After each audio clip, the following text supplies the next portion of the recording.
Hey guys, tonight we're settling into something a little grim. So if you've got your blanket, maybe some tea, or maybe skip the snack, because our topic is going to test even the sturdiest stomachs.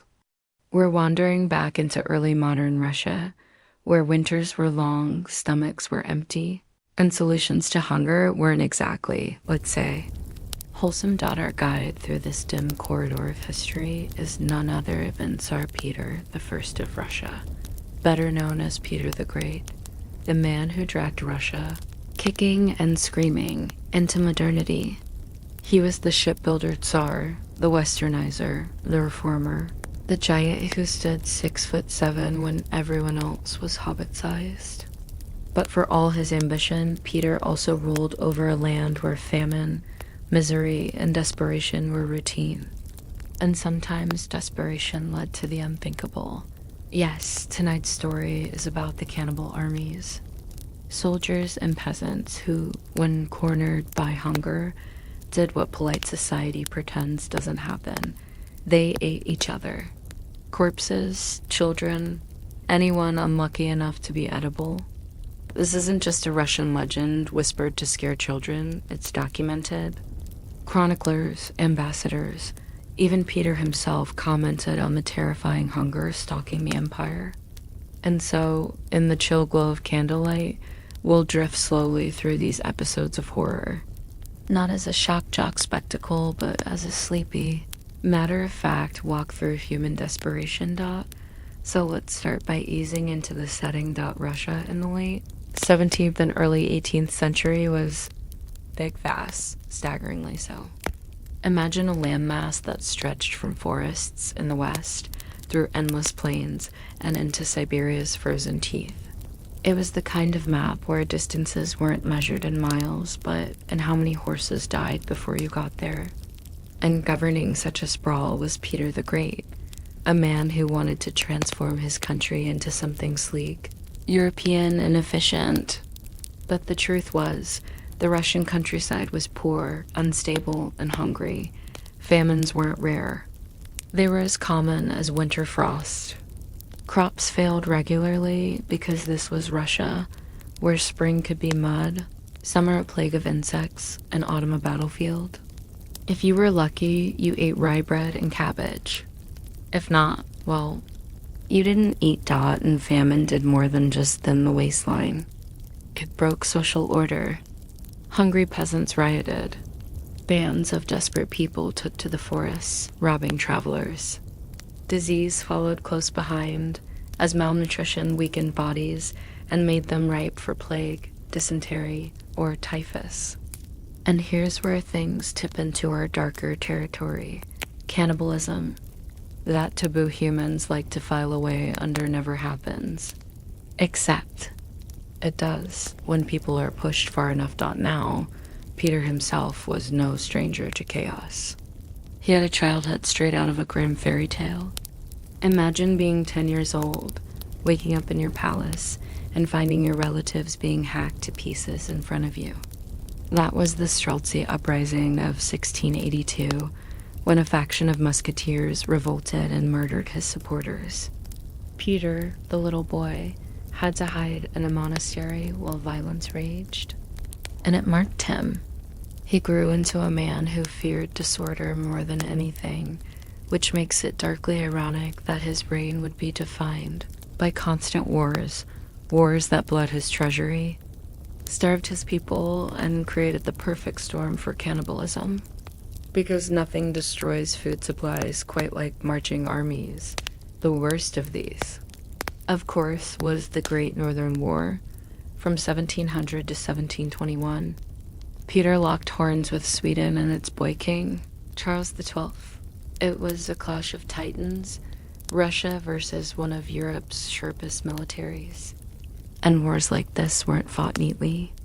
Armies lived off the land, which is a polite way of saying they stole food from peasants until there was none left. Grain was taken, livestock slaughtered, barns emptied.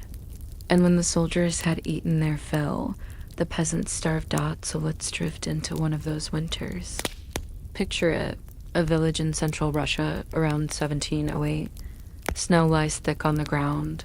The fields are barren, and the war has stripped every barn of hay and every storehouse of grain. Families huddle inside log huts, feeding fires with the last scraps of wood. And hunger gnaws. First, they eat the bread stretched with bark and moss. Then they boil leather. Old shoes, belts, saddles, all soft in water until they become a revolting broth. After that, they kill the dogs, the cats, anything that can move. But eventually, there's nothing left. That's when chroniclers note the whispers beginning. Mothers vanishing. Children's bones found gnawed in corners. People seen slipping into cemeteries at night and digging shallow graves. By dawn, the corpses are gone. Travelers passing through these famine zones wrote of horrors they couldn't unsee. Swedish prisoners of war taken into Russia described villages where human bones were scattered near hearths. And Russian officials, desperate to maintain order, tried to suppress these stories because nothing embarrassed a Christian empire more than peasants eating each other. Of course, the army wasn't immune either. Soldiers were expected to fight on rations that would barely keep a rat alive. Picture it: thin porridge, black bread, maybe dried fish if supply wagons arrived, which they often didn't. During the harsh campaigns of the Great Northern War, especially in the winter of 1708 to 1709, Russian soldiers began to waste away. Some froze in the snow, too weak to march. Others turned to whatever protein they could find. And yes, sometimes that meant dead comrades. This wasn't unique to Russia. Armies throughout history, from Napoleon's retreat from Moscow to World War II sieges, have faced the same choice. But in Peter's time, it gained a special infamy because Russia was so large and its logistics so terrible. The state could conscript peasants by the tens of thousands, but it couldn't always feed them. And so hunger followed the army like a second enemy. Now, let's float gently toward the irony of Peter himself. This was a man obsessed with modernization. He loved Western science, Western clothes, Western ships. He shaved off the old boyar beards with his own razor, just to drag them into the new century. He even ordered nobles to abandon their long robes and wear European coats. And yet, while Peter dreamed of progress, his empire's countryside slipped into medieval horror. Every time famine struck, we have reports from 1690s famines. Before his full reign, where peasants ground up bones and mixed them into bread. Eyewitnesses claim some villages smelled of rotting flesh as people boiled corpses for food. And these weren't just rumors. Priests wrote about them. Officials logged them in reports to Moscow. The word lidoetstvo, literally man-eating, crept into documents. And Peter knew. He couldn't ignore it. His reforms meant he sent agents deeper into the provinces, where they found the aftermath of cannibalism, empty graves, suspiciously clean bones, families missing half their children. Let's pause here, because the temptation is to sensationalize. Cannibalism is one of those topics that grabs headlines. But in truth, it wasn't sensational to those people. It was survival. In a land where winter stretched 6 months, where armies marched through like locusts, where plague rode on the heels of famine, eating the dead was the last card in the deck. Not chosen out of evil, chosen out of desperation, and Peter's Russia provided plenty of desperation. His wars, his conscriptions, his tax demands all pile pressure on peasants, who already lived one bad harvest away from death. So while Peter was building a shiny, new capital on the swamps of St. Petersburg, importing Italian architects and Dutch shipwrights, his soldiers and subjects were sometimes reduced to eating human flesh. That's the contradiction of the era. Grandeur on one end, horror on the other. We'll drift deeper into the story soon, into how specific campaigns broke men into cannibals, how famine became almost expected in the empire, and how Peter reacted when his modern Russia kept sliding back into medieval desperation. But before we move, let's linger on the image of a Russian village in midwinter. Smoke rising weakly from chimneys, doors barred, silence in the snow, and inside, families debating whether to dig up the cemetery or wait for someone to die naturally. That was the quiet, horrifying rhythm of famine. And in Peter the Great's Russia, it was not the exception. It was the background hum of life. So, where were we? Right, a Russian winter. Smoke from chimneys, doors barred against the cold, and villagers debating who or what would be eaten first. A grim picture, but not a rare one. Because for Peter's Russia, famine wasn't an occasional crisis. It was a recurring guest, like that relative who never calls first but always shows up for dinner. Except in this case, there was no dinner. Let's float over to the Great Northern War, because this is where famine and cannibalism become especially tangled with the army.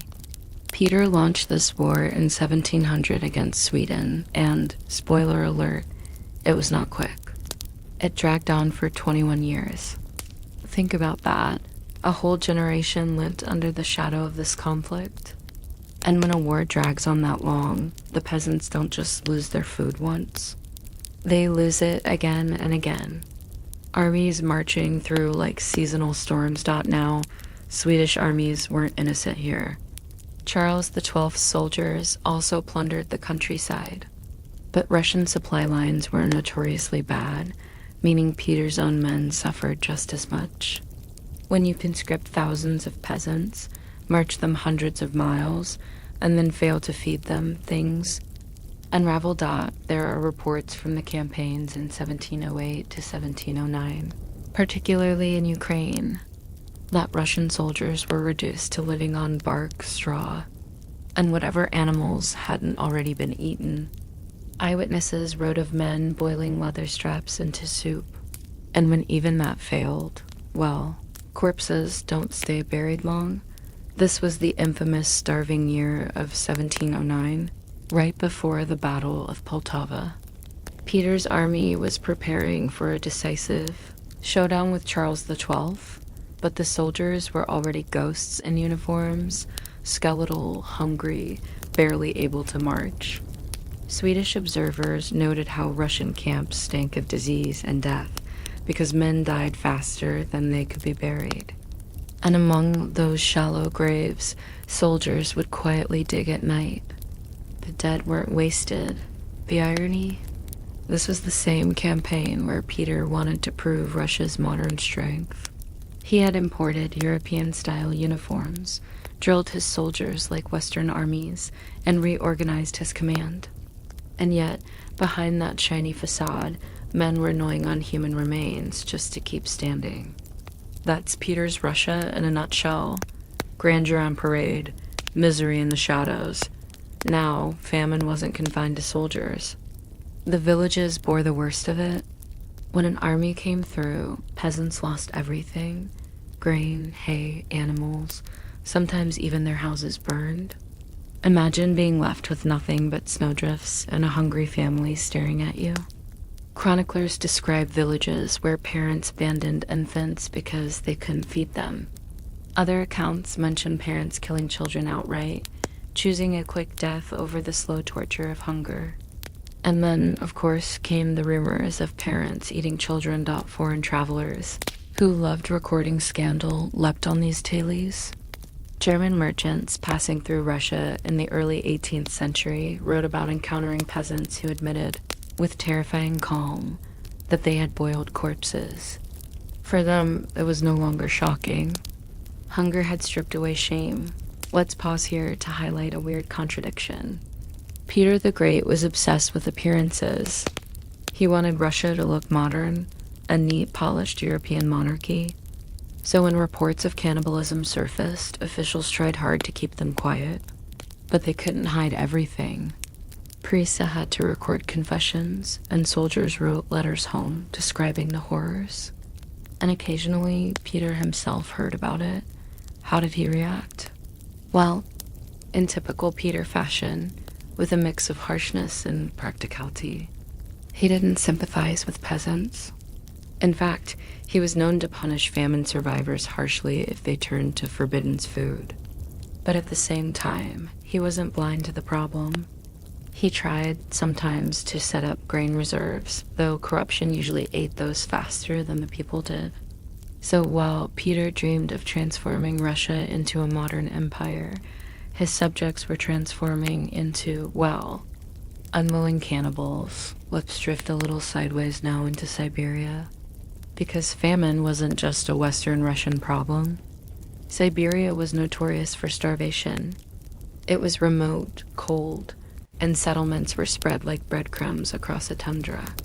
Exiles were dumped there, soldiers were stationed in lonely forts, and supply lines were always thin dot, and here, cannibalism wasn't just an emergency measure, it became part of folklore.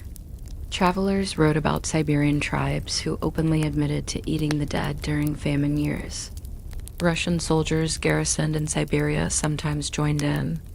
In the late 1600s and early 1700s, reports surfaced of outposts where soldiers survived entire winters by eating corpses, carefully rationed.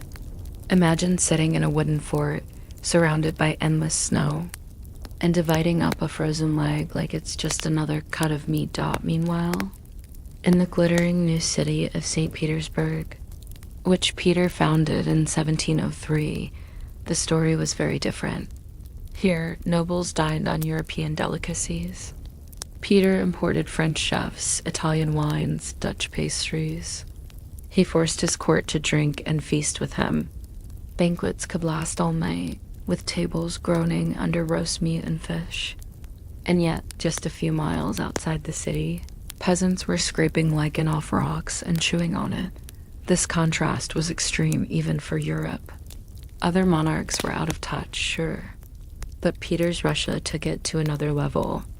The Tsar was demanding his nobles learn how to cut their meat with forks, while peasants had no meat at all. And if they had any at all, it was human. We should also mention that famines didn't only happen during war. Nature had its way of tormenting Russia too. In 1695 to 1697, right before Peter's Great Northern War, a devastating famine hit central Russia. Crop failures combined with harsh winters killed hundreds of thousands. This famine was so bad that some estimates suggest 1 in 3 peasants died in certain provinces. And yes, cannibalism rose then too. Eyewitnesses described markets where human flesh was quietly sold, disguised as other meat.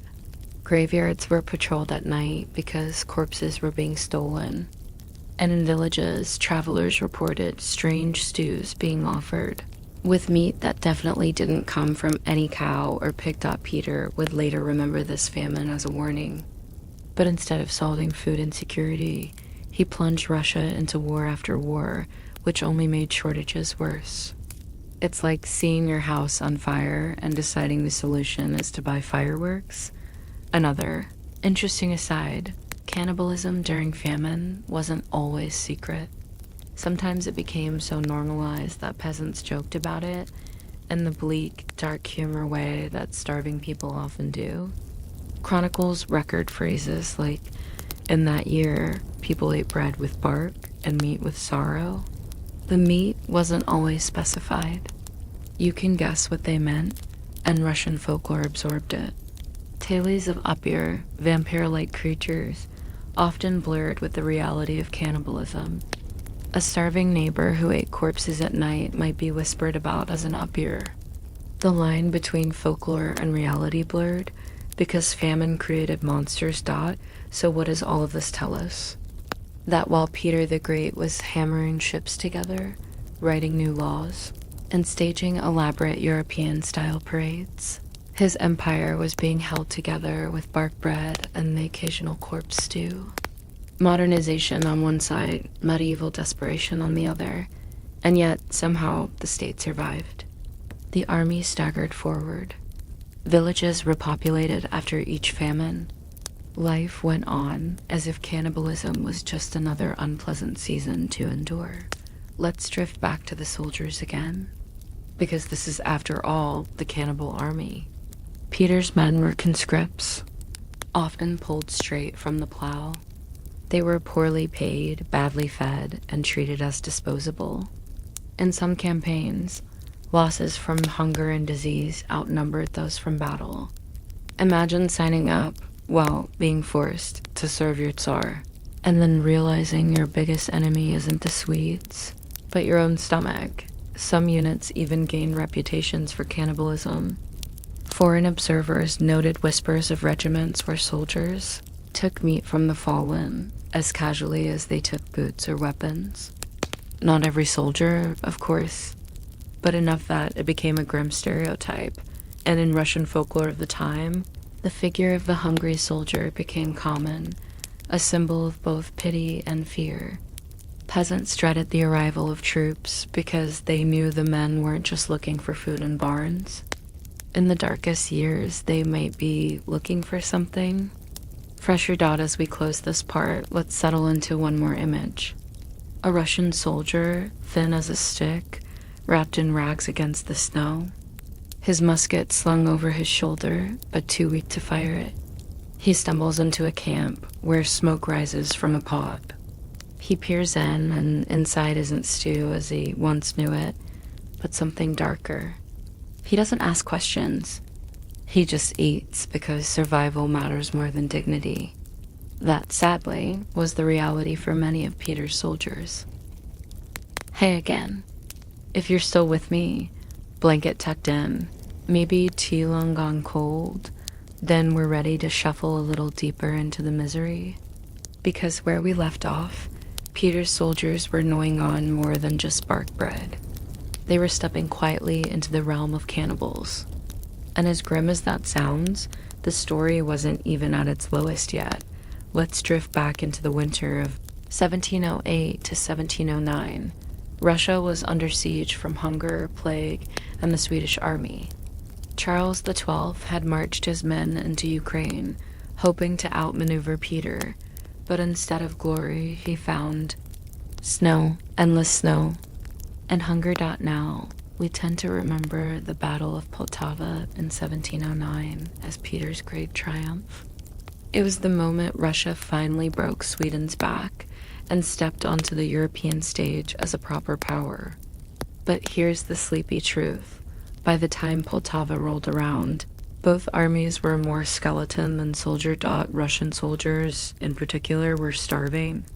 Their supply wagons were stuck miles behind, their horses had been eaten, and the villages along the way had already been stripped bare. Eyewitnesses talk about Russian camps where fires burned low and the smell was suspicious. Not quite the aroma of beef stew, if you catch my drift. And yet, Peter called it a victory of modern logistics. Which is technically true. He managed to scrape together just enough food from just enough sources to keep his army alive long enough to win. But it was a thin margin. The kind of margin where, if you lost track of one comrade, you might not want to ask what was simmering in the next pot. Let's pause for a second, because Poltava makes for a strange bedtime story.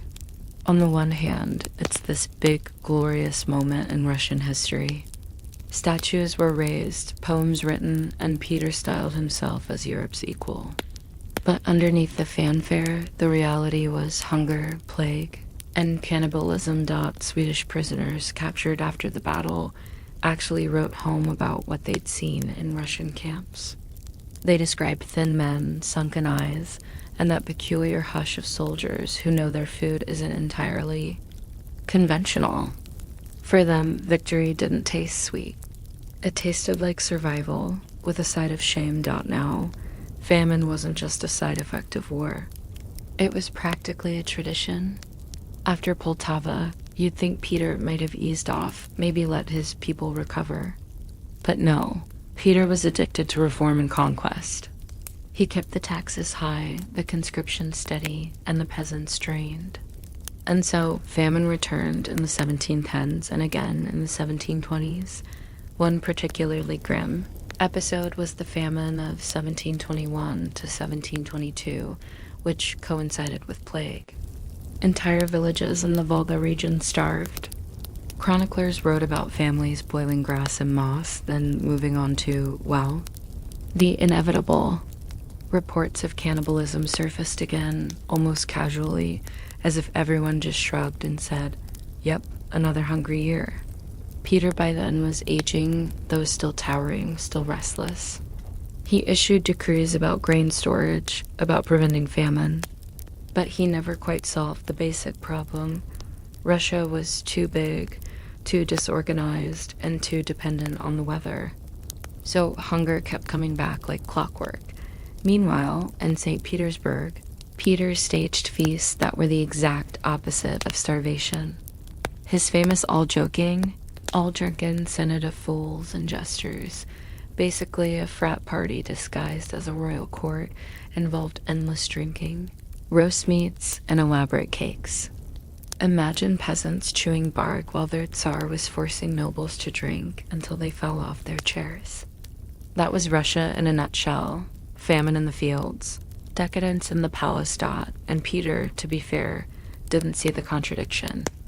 To him, modernization was about appearances, building cities, winning wars, forcing elites to shave. Feeding peasants? That was their own problem. And if they occasionally turned to eating each other, well, it was hardly a concern for a man who measured his reign in shipyards and cannon foundries. Let's drift to the plague of 1718 to 1720, because this is where famine and disease tag-team misery. Moscow was hit especially hard. Quarantine measures were crude, houses nailed shut, guards posted at streets. Grain shipments slowed to a trickle, and hungry people, locked in their homes, began to eat whatever they could. Rumors of cannibalism spread again, mothers feeding children strange stews, neighbors whispering about who had gone missing. Foreign ambassadors in Moscow wrote home, horrified not just by the plague, but by the quiet, gnawing hunger underneath it. And of course, Peter responded with his usual mix of energy and cruelty. He cracked down on anyone breaking quarantine, executed looters, and kept partying in St. Petersburg. His answer to famine and plague was usually the same: keep building ships. Because nothing says modern European empire like a starving capital and a fleet of frigates. Now. By this point, you might be wondering, why cannibalism specifically? Why not just starve to death quietly? The answer is both obvious and bleak. Humans, like any animal, will do what they have to do to survive. And in Russia, with its endless winters and frequent wars, corpses were often the only protein available. Villages learned, in their own grim way, how to ration even this. Some reports mention families saving the flesh of the dead, drying it like jerky, and using it sparingly. Others speak of communal meals, where neighbors shared a pot without asking too many questions about the meat. And in the army, the same logic applied. If a comrade fell, the living carried on by carrying him. Inside them. It's grotesque, yes. But it's also a reminder of how thin the line is between civilization and desperation. And in Peter's Russia, that line was crossed regularly. Peter himself died in 1725, after a miserable illness involving bladder problems, infections, and agony that even he couldn't reform away. He left behind an empire stronger on paper, but riddled with scars. And among those scars was the memory, often whispered, rarely written, of the times when survival meant cannibalism. In the countryside, those memories lingered for generations. Folktales passed down warnings about famine years, about neighbors who ate neighbors, about villages where the cemetery wasn't a place of rest, but a larder. Even in the 19th century, Russian peasants would sometimes refer back to the hungry times of Peter, when people ate the dead. So what's the lesson here? Maybe that greatness often rests on grim foundations. Peter the Great is celebrated as a modernizer, a reformer, a visionary. And he was. He dragged Russia forward, often against its will. But the price of that vision wasn't just taxes or wars. It was famine. It was corpses in cooking pots. It was soldiers who learned to survive in ways too shameful to mention in official histories. And yet, history remembers the ships, the battles, the new capital, not the cannibalism. That part got buried in archives and peasant songs, in the quiet horror of oral memory. Tonight, though, we've brushed some dust off it, gently, sleepily, without drama. Because even the darkest stories can be told softly. As we drift out of this part, let's rest on one last image. The year is 1709. Snow still covers the fields. A Russian soldier, too thin for his uniform, crouches by a fire. He stirs a pot, glances at his comrades, and says nothing. They don't ask. They eat. Somewhere in the distance, cannons boom.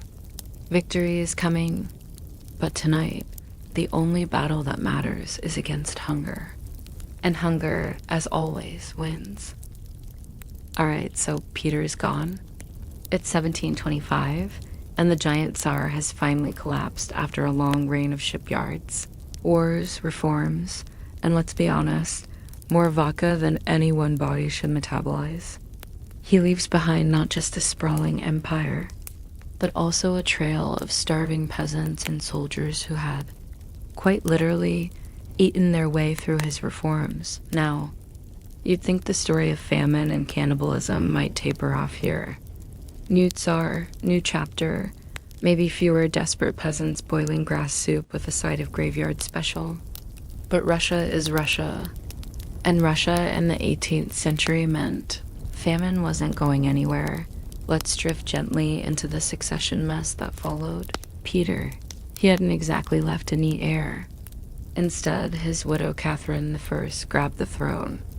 She was practical, savvy, and had basically run things in Peter's last years anyway.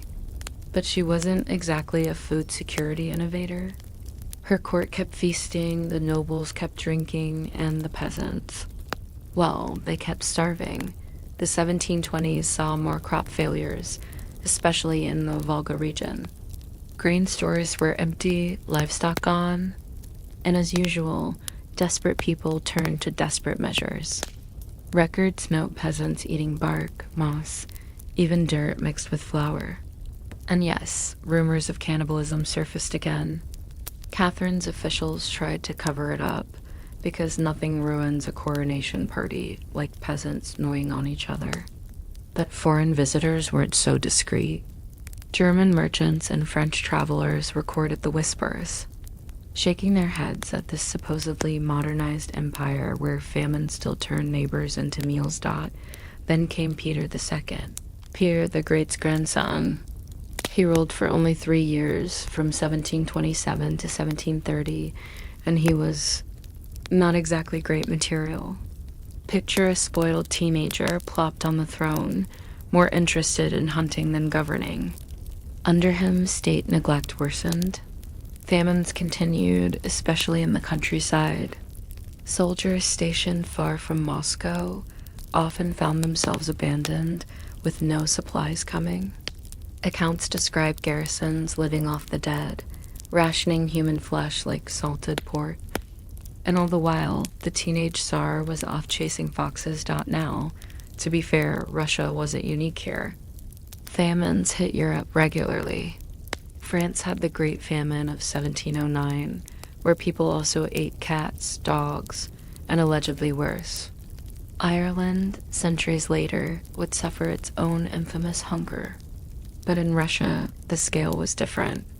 The empire was so big, so poorly organized, that when famine struck, entire regions starved almost in silence, and cannibalism was part of that silence. Peasants didn't advertise it. Priests tried to ignore it. Officials buried it in reports. But it happened, again and again. So much so that by the mid-18th century, cannibalism during famine wasn't shocking news. It was just part of the grim cycle of life. Let's float over to the Volga Famine of 1733 to 1735. Crops failed. Winters were brutal, and the army was once again on the move. Villages emptied. Travelers wrote of seeing houses abandoned, doors hanging open, and inside evidence of last meals that weren't quite normal. Bones cut with knives, pots that smelled. Wronged out Russian officials even admitted, in hushed tones, that cannibalism was widespread. But the state response wasn't relief shipments. It was more taxes, more conscription, and more silence. Because nothing undermines the image of a powerful empire faster than admitting your peasants are chewing on each other. Meanwhile, in St. Petersburg, the party went on. Empress Anna, who took power in 1730, is remembered for her bizarre sense of humor, like forcing nobles to marry in ice palaces and watch them freeze. She loved banquets, costumes, and elaborate pranks. But her reign coincided with yet more hunger in the provinces. Imagine the contrast. In the capital, nobles wore German wigs and ate French pastries. In the countryside, peasants boiled grass, then corpses. It's the kind of irony Russian history excels at. Let's not forget the army, because the cannibal army wasn't just a one-time phenomenon. Throughout the 18th century, Russian soldiers kept finding themselves stranded, undersupplied, and hungry. During campaigns against the Ottomans in the 1730s and 1740s, supply lines broke down. Soldiers wrote of eating horse hides, boiling leather, and quietly turning to fallen comrades. Foreign mercenaries who served in Russian ranks sometimes wrote letters home about the horror of it. Better to face Turkish bullets, one wrote, than to face Russian kitchens in the winter. So why didn't things improve? Because the Russian state cared more about image than substance. Rulers wanted to look modern, powerful, European. They built palaces, staged parades, imported foreign fashions. But feeding peasants wasn't glamorous. Preventing famine didn't win prestige at court. And so, decade after decade, people kept starving. The cruel irony is that Peter's modernization made things worse in some ways. Conscription ripped men from their fields, leaving villages unable to harvest properly. High taxes forced peasants to sell their grain instead of eating it. And war after war drained resources. Modernization for the elite meant misery for the masses. And sometimes dinner meant your dead neighbor now. Famine also left scars in culture. Folklore preserved the memory of hungry years. Songs, riddles, and sayings alluded to cannibalism in oblique ways. For example, one proverb warned, "Better a hungry cow than a full grave," which sounds quaint until you realize it's hinting at grave robbing for food. Stories of witches and monsters often doubled as allegories for cannibalism, because how else do you explain neighbors who vanish in winter or bones found in a stew pot? And priests, despite trying to keep records clean, occasionally slipped. Parish books from the 18th century mention dark hunger, a phrase that usually meant cannibalism without spelling it out. It was the church's way of acknowledging the unmentionable dot. By the mid-18th century, Russia's rulers, Anna, Elizabeth, Catherine the Great, liked to imagine themselves enlightened. Catherine the Great especially fancied herself a philosopher queen, writing letters to Voltaire while building theaters and libraries. And yet, even under Catherine, famine struck repeatedly. Cannibalism appeared in reports again during the famines of the 1760s. Villages on the Volga, in particular, were infamous for it. And Catherine? She preferred not to mention it.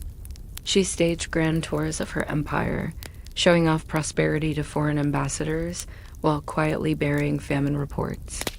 Because nothing ruins your Enlightenment image like peasants treating cemeteries like grocery stores.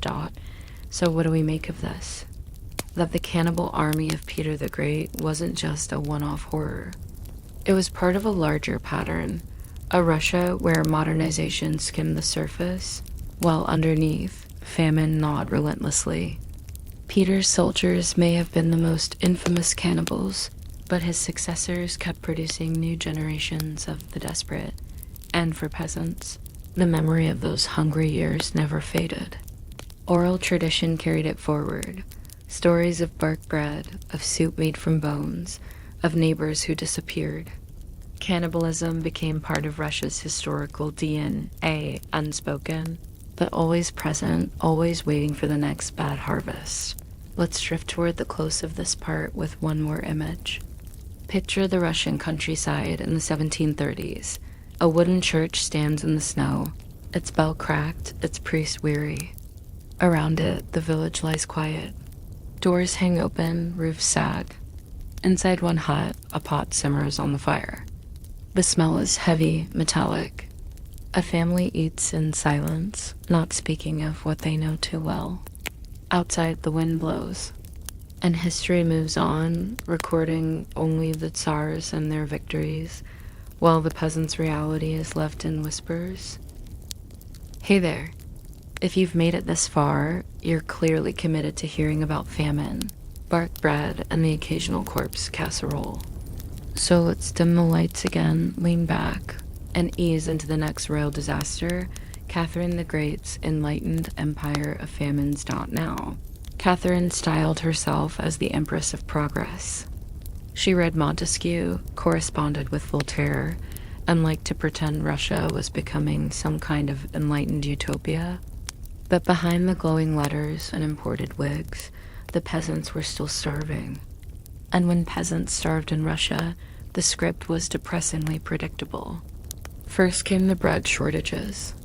Then came the soup of weeds, straw, and ground-up leather. And finally came the quiet slide into cannibalism. Famines of the 1760s, let's float into the 1760s, when crop failures once again hit the Volga and central Russia. The climate wasn't helping. This was part of the so-called Little Ice Age, when colder weather ruined harvests year after year. Grain rotted in the fields, animals died in the barns, and peasants watched winter coming with nothing in their storehouses. Reports trickled in, villagers eating tree bark, mixing clay with flour, boiling bones until they dissolved into a kind of glue soup. And yes, again, cases of cannibalism. One foreign traveler described a village where the houses were empty, and in the ashes of the hearths lay bones cut with knives. He didn't ask further questions, probably for the best. Meanwhile, Catherine was writing to philosophers in Paris about liberty, reason, and the importance of rational governance, which is all very noble, unless you happen to be a peasant outside Kazan eating your cousin. Pugachev's rebellion then came 1773 to 1775, and Pugachev's rebellion, the largest peasant uprising in Russian history before the 20th century. Yemelyan Pugachev claimed to be Peter III, Catherine's dead husband, back from the grave, and thousands of starving peasants believed him. Why? Because he promised food, freedom, and no more taxes. But rebellion eats resources. Armies marched, villages burned, supply lines snapped. Hunger grew worse. And once again, in the chaos, cannibalism quietly returned. Desperate soldiers looted towns not just for grain, but for anything edible. And when grain was gone, well, humans were plentiful. The irony is almost comical. Catherine, the self-styled mother of her people, was facing a rebellion fueled by starvation. While still staging banquets in St. Petersburg, she supposedly had an ice cream machine imported from Paris. Peasants, meanwhile, were chewing rawhide. Contrast doesn't get sharper than that. The hungry 1780 is the 1780s. Brought another round of famine.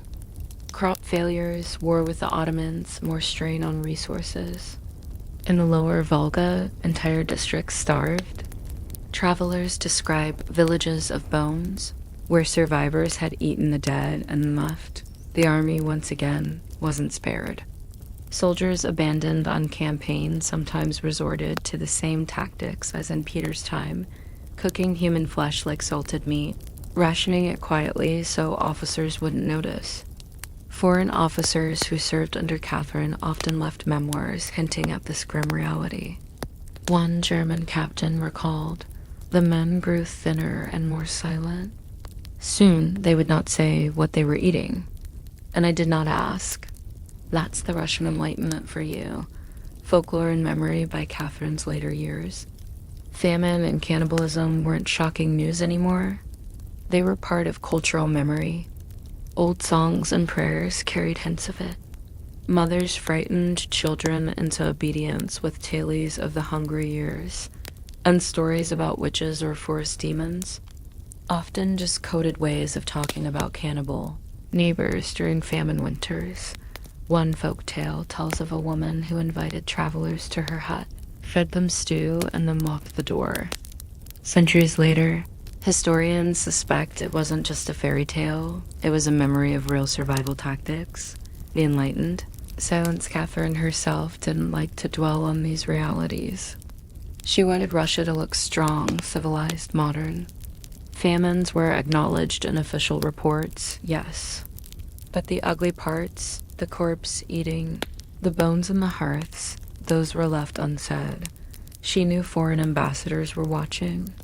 She wanted them to see balls, operas, and armies marching in neat lines, not peasants roasting each other in mud huts. So famine was reported as shortage. Cannibalism was euphemized as dark hunger. The language softened, even as the reality stayed brutal. Looking ahead, by the time Catherine died in 1796, famine and cannibalism had become almost routine in Russia. The empire was vast, the harvests unreliable, and the government indifferent. Every few years, peasants slipped back into that terrible cycle. And this legacy didn't die with Catherine. It carried on into the 19th century, and even the 20th. The great famines of the 1890s, the horrors of 1921, the infamous famine of the 1930s, they all echoed this earlier pattern. Hungry people, abandoned by their rulers, doing the unthinkable just to survive. But for now, as we drift out of Catherine's reign, let's pause on that image. A glittering ballroom in St. Petersburg, chandeliers blazing, nobles laughing in French. And 1,000 miles away, in some forgotten village, a family huddled around a pot, eating in silence, not speaking of what the stew really was. So here we are. Catherine is gone, the Enlightenment has moved on, and Europe is waltzing into the 19th century with revolutions, industrial machines, and railways. But Russia? Russia is still stumbling along with serfdom, weak harvests, and that familiar cycle of famine. And when Russia starved, it starved big, because of course it did. The famine of 1801-1803. Let's start with the early 1800s. Alexander I had just come to power. Yes, the same Alexander who would later fight Napoleon and win at a very frozen Moscow. But before his glorious victories, he had to face a less heroic enemy. Crop failure. In 1801, harvests failed across central Russia. The government promised aid, but aid moved slowly in an empire where roads were mud tracks half the year. Grain rotted in warehouses while peasants died in villages. Reports noted people grinding straw and acorns into flour. And whispered in the margins were cases of cannibalism. One provincial governor delicately wrote that measures of desperation were spreading. That was code for eating the dead. You didn't put the word cannibalism in official reports if you wanted to keep your job. Napoleon. Winter and hunger. Then came the 1812 invasion. Napoleon marched into Russia with hundreds of thousands of men, and Russia burned everything in his path. The famous scorched earth policy meant villages destroyed their own grain stores so the French couldn't eat them. It worked. Napoleon's army starved and froze. But the Russians starved too. Peasants who fled their villages often had nothing left when they returned. Travelers after the war described fields of bones, not just from soldiers, but from peasants who hadn't survived the winter. In some districts, cannibalism flared again. Foreign observers whispered about it, though Russian officials denied it. After all, Russia had won. It wouldn't do to admit that victory tasted like bark soup, and occasionally, something worse stopped the 1830s, and Nicholas I fast forward a few decades. Nicholas I takes the throne in 1825, the self-styled Iron Tsar. He liked order, discipline, and military parades. What he didn't like was peasants asking for food. The famine of 1833 hit hard in the Volga and Ural regions. Harvests failed, livestock died, and reports once again spoke of dark hunger. Priests recorded burials where the bodies were half-eaten before they reached the cemetery. Children disappeared. Travelers described villagers too weak to bury their dead, so they simply left the bodies inside huts, and yes, neighbors sometimes ate those bodies. Quietly, shamefully, but undeniably. The army too suffered. Soldiers on long marches rationed moldy bread until there was none left, then lived on whatever flesh they could find. Nicholas, naturally, preferred to talk about military discipline instead. He introduced new parade uniforms while ignoring empty stomachs. Priorities, folklore of the hungry years by now. Cannibalism had seeped deep into folk memory. Villagers passed down stories of the black stew, a dish no one wanted to describe too clearly. Lullabies warned children not to stray in famine years, or they might end up in the pot. Of course, these were half metaphors, but only half. Rural Russia kept its memories alive in these whispers. Even as the state worked hard to erase them from official history, the Great Famine of 184-01843, another round came in the 1840s, when bad weather and crop disease spread hunger across the empire. Foreign newspapers actually reported on Russian cannibalism this time, embarrassing Nicholas's regime. British travelers described peasants eating grass, leather, and flesh. Russian newspapers tried to censor the stories, but word spread anyway. One British observer wrote that Russia has armies to march, but not bread to eat. He didn't add, unless you count your neighbors, but the implication was there. The Tsar and his dinner table. The contrast only sharpened. While peasants boiled bones, Nicholas hosted banquets at the Winter Palace. Imported wines, French chefs, silver cutlery. It was theater. Russia might be hungry, but the Tsar would look well-fed. And maybe that's the darkest irony. Cannibalism wasn't just about starvation. It was about inequality. The empire had grain. It just flowed to the cities, to the army, to the nobility.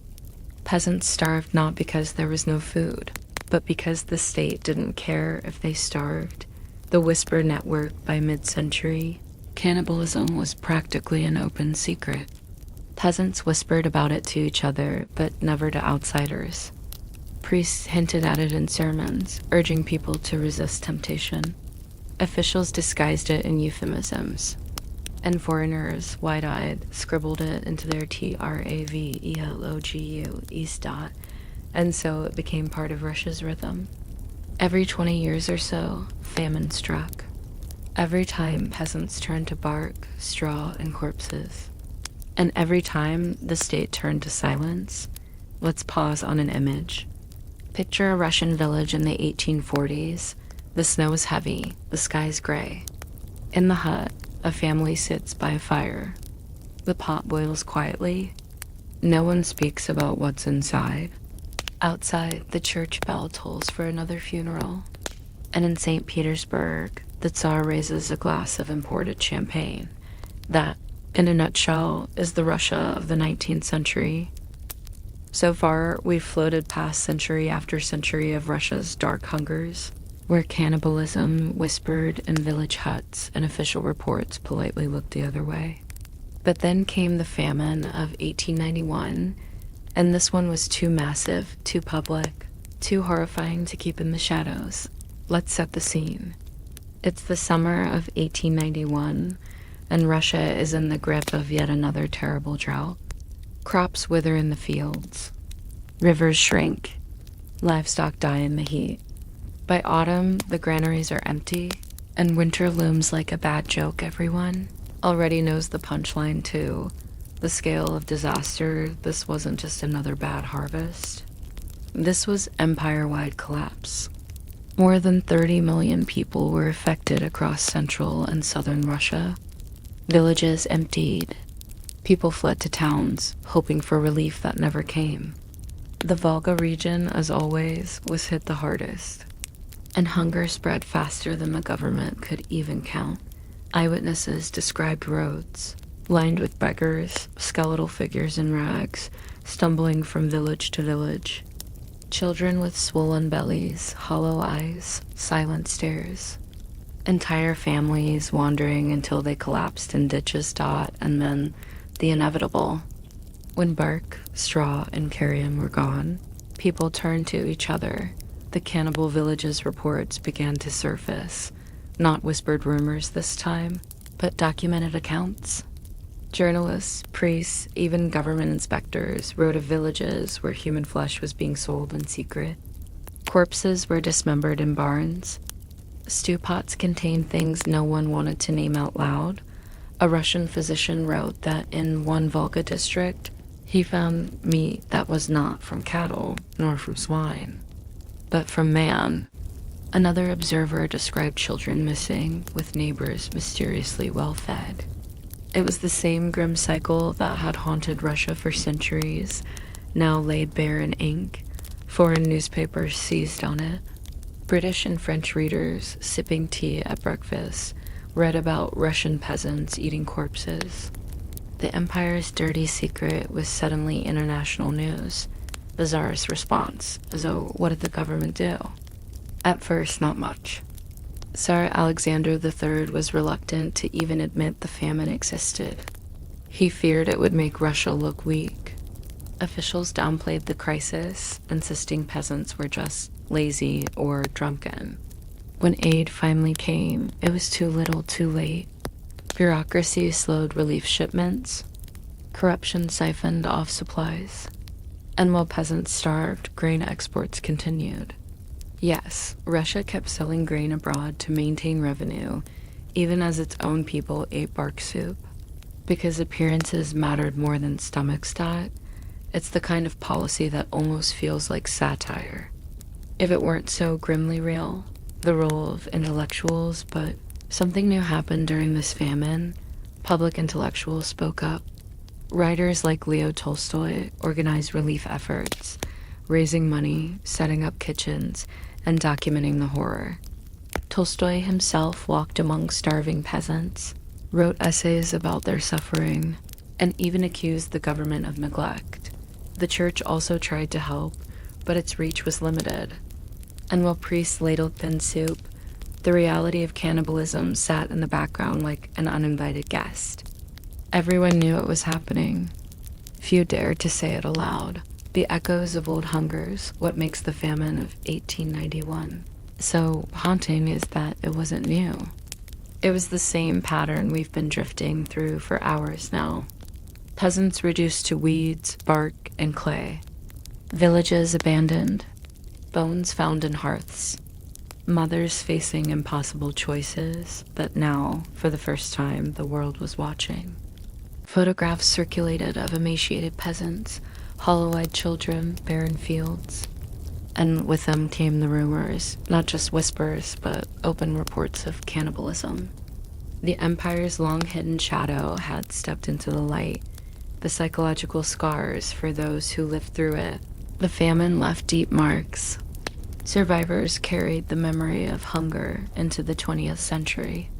Folklore absorbed it, with new songs and prayers about the hungry years.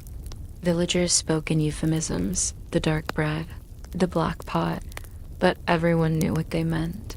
The government tried to bury the memory, just as it had for centuries. But the people remembered, and those memories didn't fade.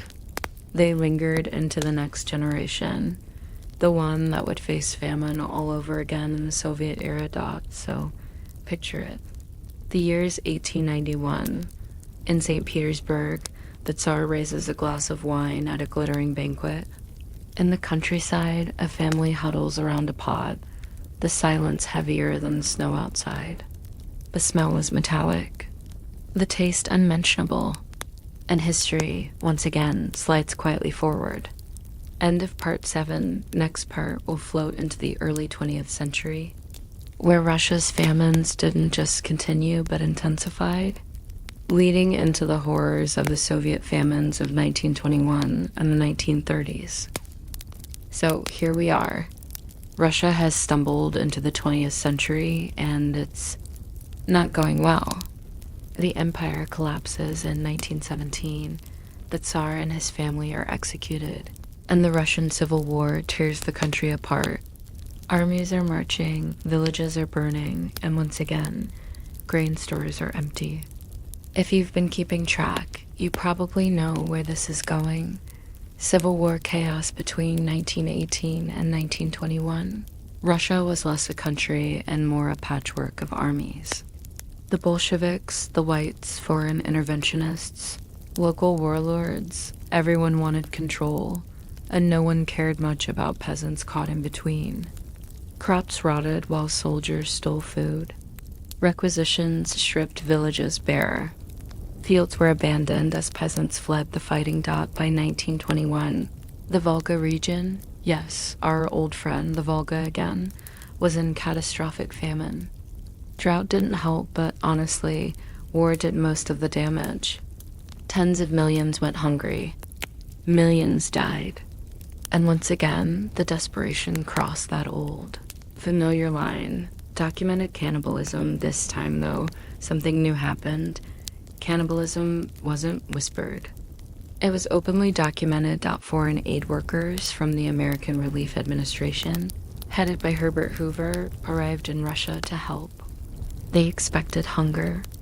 What they found was worse. They wrote reports of villages where corpses were butchered for food. They saw children abandoned because their parents couldn't feed them, or worse, because their parents had other plans for them. Russian newspapers, controlled by the Bolsheviks, initially tried to downplay it, but the evidence was overwhelming. Local officials reported cannibalism to Moscow, not because they wanted to, but because they had to. Whole villages had turned to it. Families were caught selling human meat at markets. Children went missing, with neighbors suddenly suspiciously well-fed. The word cannibalism wasn't whispered anymore. It was written in black and white. The foreign gaze, and of course, foreign journalists pounced. The famine of 1921 became global news, not just because of its scale, but because of its grotesque details. Stories of cannibal mothers, of corpses dug up for stew, of children roasted over fires. Horrific? Yes, but also irresistible to newspapers. For Western readers, it was a mix of horror and smugness.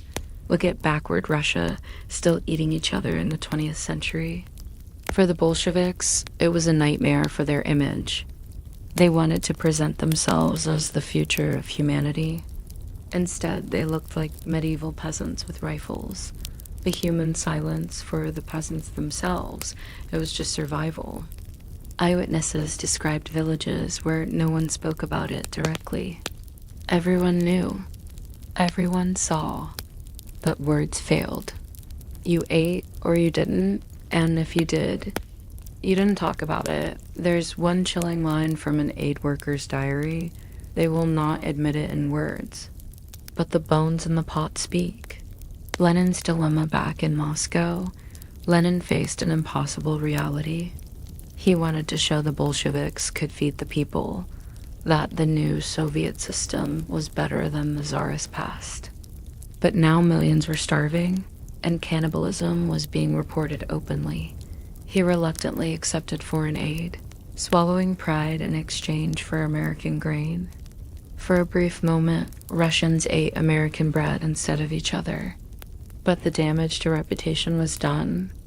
The famine of 1921 showed the world that beneath the revolutionary banners and propaganda, Russia's oldest ghost still lingered, hunger so deep it devoured itself, cultural memory just like in earlier centuries. The famine carved deep scars. Survivors carried the memories in silence. Families avoided talking about it. Children grew up knowing their parents had faced the dark bread years without hearing the full details, but folklore shifted again. Old tales of witches and forest demons gained new edges, new layers of hunger. Songs whispered about winters when the pots spoke without words. The unthinkable became part of cultural memory once more. So picture it. It's 1921. In Moscow, Lenin drafts speeches about socialism and the bright future of humanity. In the countryside, a mother stirs a pot in silence. Her children eat quietly, and no one asks what the meat is. End of part 8. Next part will drift into the 1930s, where famine returned on an even larger scale, culminating in the Holodomor and other Soviet famines, where cannibalism was widespread and brutally suppressed. By the late 1920s, Lenin was gone, Stalin was firmly in charge, and Russia was now officially the Soviet Union. On paper, it was modern, industrial, forward-looking. In practice, still a land where peasants starved in their huts. But now the hunger wasn't just bad weather or war. It was deliberate policy, collectivization and collapse. Stalin launched his grand project of collectivization. Peasants were forced to give up their small farms and join giant collective farms. Private grain trade was banned. Quotas were set absurdly high. And if villages didn't meet them, their grain was seized anyway. This meant entire communities were stripped bare. Soldiers and officials went door to door, searching not just barns and granaries, but pots, stoves, even mattresses, looking for hidden food. Families buried their grain in fields, only to have it dug up. Sometimes they swallowed seeds just to keep them out of state hands. The result? Famine on an industrial scale.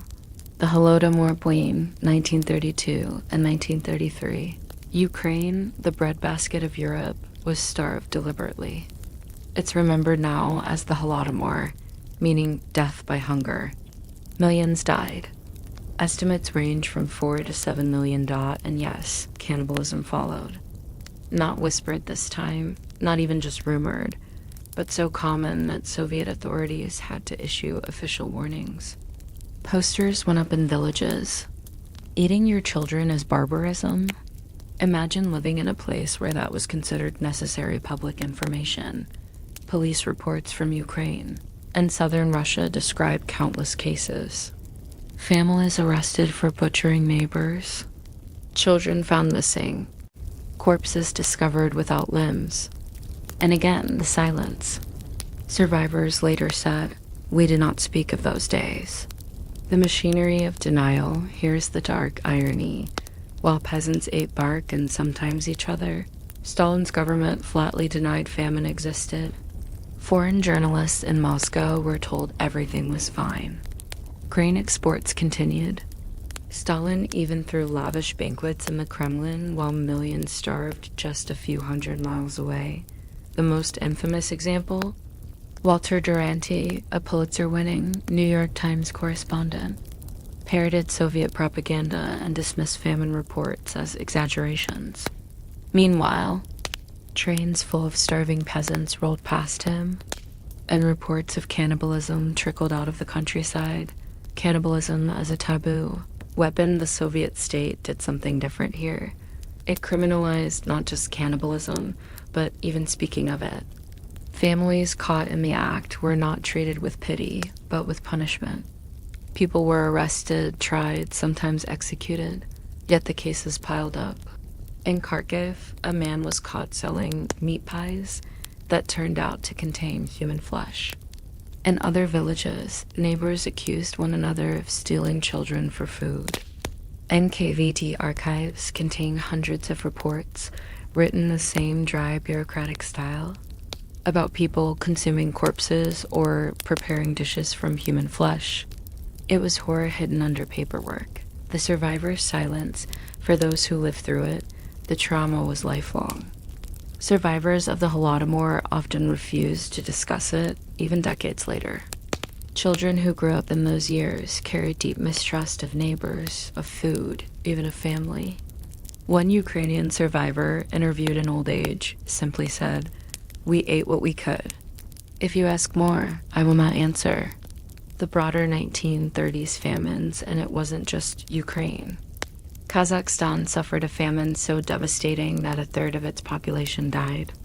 The Volga region once again sank into hunger. Everywhere collectivization spread, famine followed.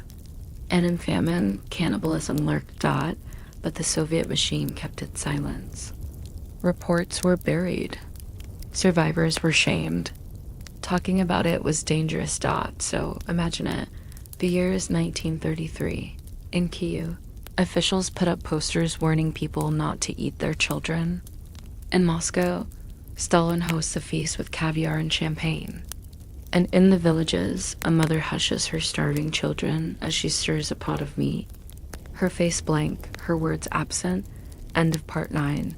Next part will drift into World War II and the siege of Leningrad, where starvation again pushed ordinary people toward cannibalism, this time in the heart of a modern city under siege. So here we are. We've traveled a long way together tonight. From urine cups to corpse medicine, from horse barns to smoky alchemy labs, we've wandered through some of the strangest corners of medieval healing. And now, at last, we're slowing down, letting the noise settle, and easing into the quiet reflections at the end of our journey. World without certainty, the first thing to remember is this: medieval medicine wasn't stupid. It was desperate. People had almost no certainty about how the body worked. They didn't know about bacteria, viruses, or circulation. They had guesses, traditions, and theories. Some were wildly off base. Others weren't too far from the truth. But when your child is burning with fever, or your crops are failing, or your village is whispering about plague creeping closer, you don't sit around waiting for modern science. You grab whatever hope is on the shelf. Herbs, prayers, amulets, bloodletting, dung poultices, or powdered nummy. It all looked better than doing nothing. And in that light, medieval medicine feels less like those silly people and more like people trying their best with the tools they had. The shared language of healing, another thing we've seen, is how blurred the categories were. Medicine, magic, religion, and superstition weren't neatly separated. A cure might involve both herbs and prayers. A protective charm might be hung beside a carefully prepared poultice. A physician might consult astrology in the morning and lecture about humors in the afternoon. It wasn't inconsistency. It was the way knowledge was structured. The cosmos was one big, interlinked system, and humans were at its fragile center. Healing meant keeping balance with everything: the stars, the humors, the spirits, the plants, the animals. In a way, it was holistic. Just not in the way modern spa brochures would use the word. What actually worked, of course. A lot of medieval cures were useless, some were harmful, and a few were absolutely revolting. But buried among the grossness, there were things that actually worked. Honey for wounds, genuinely antibacterial. Garlic against infection, surprisingly effective. Certain herbs for stomach troubles, coughs, or pain, many still used in herbal medicine today. Even bloodletting, in some very narrow cases, could reduce pressure from certain conditions. So while much of it seems laughable now, there was a core of practicality. The trouble was separating the useful from the dangerous, and without controlled experiments, everything got lumped together. The darker side, but there's no denying the darker side. Medicine often meant cruelty to animals, exploitation of the poor, and horrific suffering from misguided cures. Drinking mercury, rubbing on dung, eating corpses, none of these helped. And many caused more harm than the original illness. It's a sobering reminder that desperation can make people accept anything, and that even learned doctors with years of study were often no closer to a cure than the wise woman down the lane with her bundle of herbs. We find it fascinating, so why do we keep coming back to these stories? Why do corpse cures and urine flasks and alchemical elixirs still catch our imagination? Maybe because they sit right on the border of the familiar and the alien. We recognize the human emotions, fear, hope, love, desperation, but the methods feel so distant, so strange. It's comforting, in a way, to see that people long ago struggled with the same problems we do. Even if their solutions involve things we'd never dream of trying out, it also humbles us. We like to think we've got everything figured out now. But who knows? 500 years from now, future generations might look back on some of our treatments, chemotherapy, antidepressants, organ transplants, and shake their heads in disbelief. To them, we might seem just as bizarre, the gentle thread of continuity, yet beneath all the weirdness, there's a continuity. Humans have always wanted to heal, always wanted to protect children, ease pain, and push death a little further away. The tools change, the theories shift, but the impulse is the same dot, and maybe that's the most soothing thought of all. Across centuries, cultures, and countless failed remedies, people kept trying. They didn't give up, even when the cure involved drinking something unspeakable. The sleepy closing, so tonight, we've wandered a path through the oddities of medieval medicine. We've sipped mummy dust, gargled with urine, sat through bloodletting sessions, rubbed cat fat on our knees, and tried to distill eternal youth out of bubbling flasks. And somehow we've come out the other side now. As the candles gutter low and the medieval apothecary's shelves fade into the background, it's time to let the strangeness slip away, because the real point of this story isn't the gross cures themselves. It's the reminder that people are endlessly inventive, endlessly hopeful, and endlessly willing to try one more remedy, no matter how odd, if it means holding on to life a little longer, so as you drift off to sleep. Imagine those medieval patients sitting by the hearth, clutching their potions, whispering prayers, hoping for morning. Their world was stranger than ours, but their hopes were not so different. And with that, we close the book. Rest well. Good night.